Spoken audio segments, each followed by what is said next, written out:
The final boss the rock అయితే నిన్న smack down లోకి వచ్చిండు. సో రాక్ వచ్చి డైరెక్ట్ గా కోడి రోడ్స్ ని రింగ్ లోకి రమ్మంటాడు. I appreciate you, I love you అని చెప్తాడు. కానీ తర్వాత అసలు ఎవరికి అర్థం కాదు.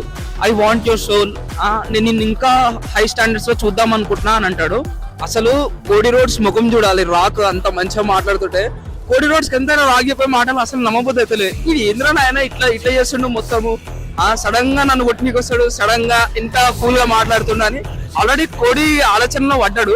ఏదో సంథింగ్ వేరేదే కుక్ చేస్తుండు రాక్. మార్చ్ 1st జరిగే WWE ఎలిమినేషన్ ఛాంబర్ మ్యాచ్ కి రాక్ అయితే వస్తా అని చెప్పేసిండు. కోడి రోడ్స్ కి ఇదే పర్ఫెక్ట్ టైం. హీల్ టర్న్ కానీ చాలా మంది ఫ్యాన్స్ ఎక్స్పెక్ట్ చేస్తారు. ఐదర్ హోమ్ ల్యాండర్ క్యారెక్టర్ అయినా సరే, లేదా డార్క్ కోడి రోడ్స్ ఆ గిమిక్ తో వచ్చినా సరే ఫ్యాన్స్ కూడా బోర్ అయిపోయారు ఆల్రెడీ ఫేస్ లాగా చూడడం. అసలు ఒకవేళ ఈ వీడియో కనుక మీకు నచ్చితే ఛానల్ ని సబ్స్క్రైబ్ చేయండి.